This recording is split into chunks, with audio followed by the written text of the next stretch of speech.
백훈종의 전지적 비트코인 시점. 네, 여러분 안녕하세요. 10분문 비트코인 시간입니다. 지난주에 1월 FOMC가 결과가 나왔었죠. 그 결과가 이제 뭐 여러 신문지상과 언론 미디어에서 다뤄졌지만, 그리고 뭐 사실 그렇게 특별할 것도 없었잖아요.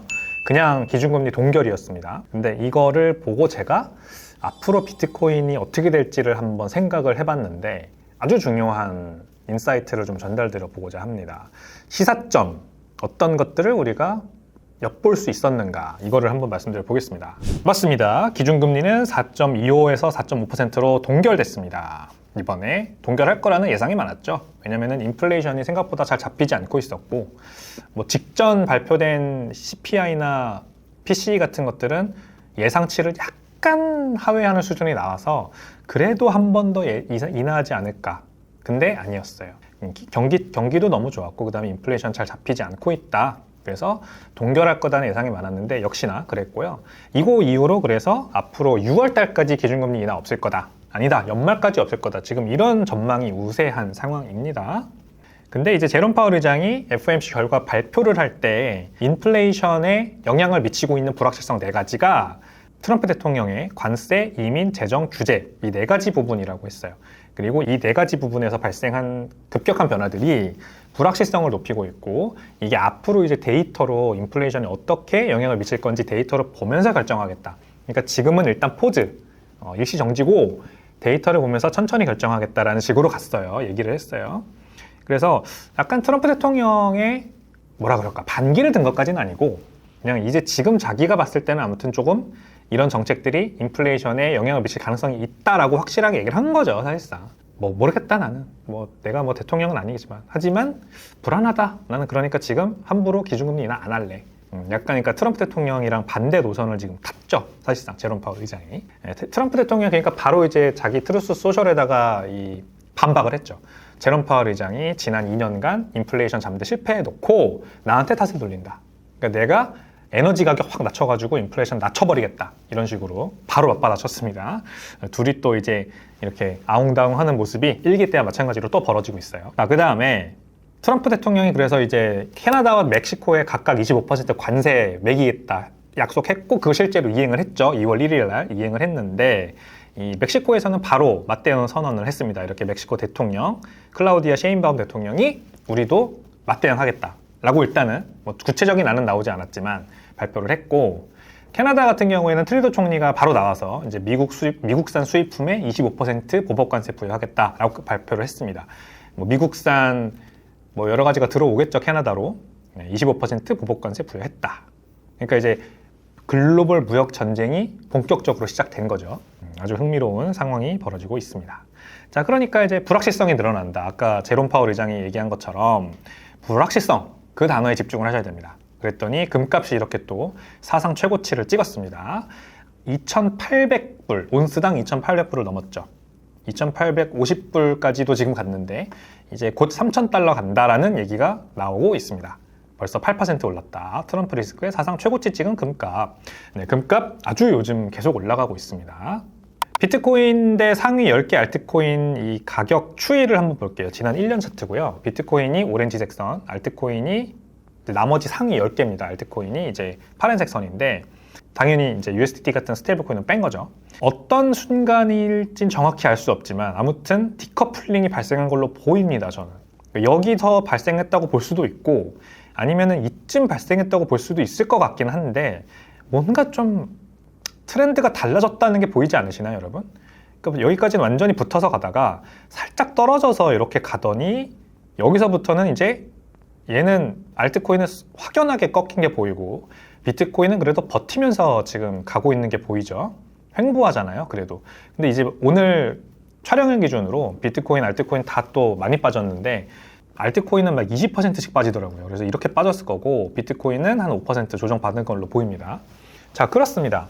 금값이 사상 최고치를 찍고 있는데 비트코인은 그래도 버티고 알트코인은 급격하게 떨어지는 모습입니다. 근데 이게 저는 비단 코인 시장에만 또는 금 가격만 보고 판단할 문제가 아니라고 생각해요. 우리가 또 어디 많이 투자하죠?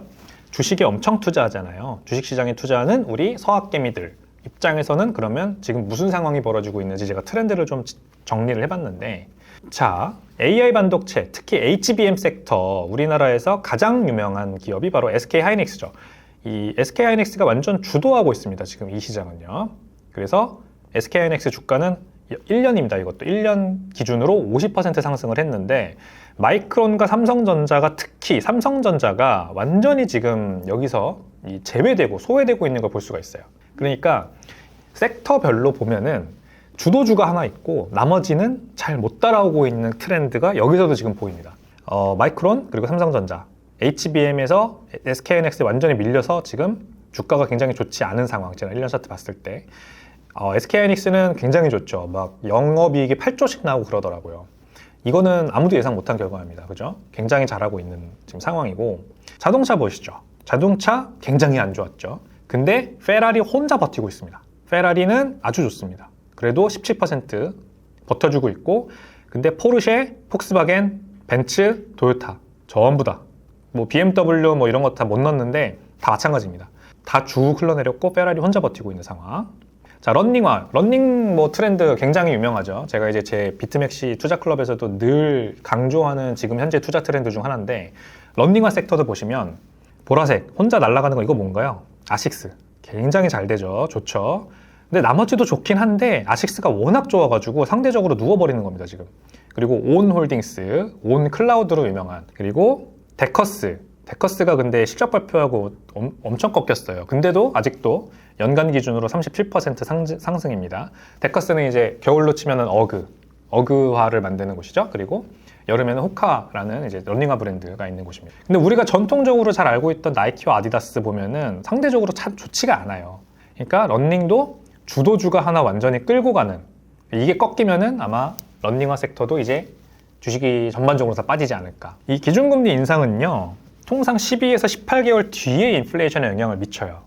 그래서 기준금리 인하기, 지난 비트코인의 15년 역사는 비트코인 그 기준금리 인하기였어요. 물론 2017년, 18년, 19년에 기준금리 인상을 0에서 2.5%까지 하긴 했어요, 미국이.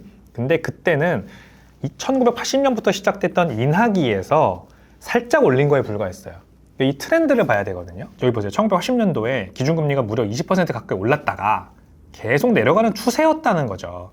그리고 고점을 낮추면서 내려오고 있잖아요. 점점 2022년까지, 2020년까지 보이시죠? 그래서 2017년에 비트코인 대불장이었던 이 해에 기준금리가 살짝 올랐다고 해서 이때가 기준금리 인상기였다고 볼 수 없어요. 일단 이때 기준금리 인상했다, 그러니까 이번에도 기준금리 높으니까 비트코인 가격이 날아갈 거다, 알트코인 가격도 날아갈 거다, 이렇게 볼 수 없다는 거죠. 지금은 트렌드가 약간 바뀌었잖아요. 여기 보면 고점이 계속해서 낮아지면서 내려오고 있었는데 고점이 확 올라가 버렸잖아요.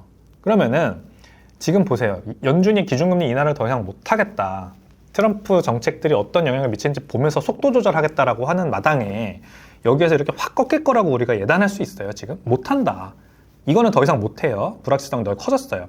오히려 올라갈 수도 있어요. 제이미 다이먼 같은 사람은, JP 모건 회장, 오히려 7%로 올라갈 거다고 지금 보고 있거든요. 그럴 가능성도 있어요. 그렇게 된다는 건 아니에요. 저도 몰라요, 그거는. 제가 늘 말씀드리지만 기준금리 같은 거 우리 예측하지 말자. 근데 비트코인이 가격이 이제 25년이니까 무조건 많이 올라야 되는 해라고 다들 얘기하잖아요.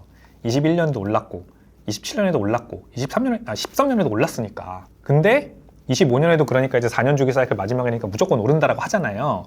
근데 기준금리가 이렇게 높이 올라와 있고 앞으로 내려갈지 올라갈지 모르는 상황에서 정말 21년이나 17년, 14년처럼 막 그렇게 막 올라갈까? 라는 생각 한번 해봐야 되지 않을까요, 여러분? 그러니까 저는 정확하게 말씀드리고 싶은 건 비트코인 가격이 올라갈 거는 전혀 의심이 없어요. 왜? 금 가격이 이렇게 올라가잖아요. 비트코인은 디지털 골드니까 불확실성이 올라가면은 점진적으로 금값처럼 올라가요. 그리고 주식도 보세요. AI 반도체 섹터 보세요. 지금 SK 하이닉스 혼자 주도하잖아요. 주도한다고, 주도. 섹터별로. 그러면 비트코인 들어간 섹터 뭐예요? 일반 투자자들 입장에서 봤을 때 암호화폐 섹터잖아요. 암호화폐 섹터에서 주도주는 비트코인이잖아요. 누가 뭐라고 해도. 트럼프 코인이에요? 주도주가? 아니면 뭐 리플인가요? 택도 없는 얘기죠. 비트코인 같은 주도주는 간다고요. 이렇게 계속. 경기 좋고 미국 계속 GDP 오르고 전 세계적으로 뭐 불확실성은 크지만 아무튼 경제 성장만 계속 하면은 주도주는 갑니다. 명품도 간다고요. 자동차도 가고 러닝화도 가고. 근데 알트코인은 못 간다고요. 제가 이 말씀을 드리고 싶었던 거예요. 왜? 기준금리 인상은 통상 12에서 18개월 뒤 인플레이션 영향을 미치는데 지금 보면은 2022년부터 23년 내내 기준금리 끌어올렸잖아요. 그러면 12개월 뒤면은 이제 시작이에요. 이제 시작. 이 기준금리 인상의 영향은, 인플레이션에 대한 영향은 이제부터 본격적으로 시작될 수 있어요. 자, 그러니까 파월도 물론 트럼프 탓을 하긴 했지만 기준금리 못 내리겠다. 인플레이션 우려된다. 뭐 이렇게 되는 거라고요. 그러면 주도주 위주의 상승장은 앞으로도 계속된다고 봐야 되는 게 맞지 않을까요? 저는 이런 생각이 들었습니다. FOMC 결과를 보고, 물론 앞으로 계속 FOMC 결과도 보고 인플레이션 그 경제 지표를 나오는 것도 계속 보면서 계속 제 판단을 바꿔야 되긴 하겠지만 지금으로서는 1월 FOMC 결과를 봤을 때 제가 내리는 판단은 24년 동안 이어졌던 비트코인 위주의 장세가 25년에도 이어질 것 같다라는 겁니다. 알트코인? 물론 알트코인 안에서도 이제 선별적으로 오를 수 있겠죠. 주식 시장들 봐도 우리 뭐 신발 세터에서 봤었지만 아식스가 많이 오르고 그리고 그 다음에 온 홀딩스도 많이 올랐듯이 비트코인 가면은 뭐 비트코인을 따라가는 알트코인 섹터 내에서도 뭔가 괜찮은 게 있을 수도 있겠죠. 그게 뭔지 모를 뿐이지 우리가. 너무 어렵지 그거를 예단하는 거는. 하지만 비트코인 같이 안전하게 계속 갈 수 있는 거에 투자하지 않고 알트코인으로 지금 갈아타는 건 너무 위험한 판단 아닌가 그런 생각을 좀 해봤습니다. 그래서 1월 FOMC 결과를 보고 제가 올해 감히 앞으로 10개월인가요? 이제 2월이니까 약 11개월간의 이 장세 흐름에 대해서 한번 예측을 해보는 그런 시간을 가져봤어요. 다시 한번 거듭 말씀드리지만 미래를 예단하는 거 굉장히 어렵고 저도 항상 틀릴 수 있습니다. 앞으로 그래서 FOMC 결과 나오는 거 보고 그리고 경제지표 나오는 거 보고 제가 또 계속해서 이 시간을 통해서 전달드려 볼게요. 근데 현재로서는 저는 비트코인은 의심이 없다. 하지만 나머지 알트코인들은 조금 의심된다.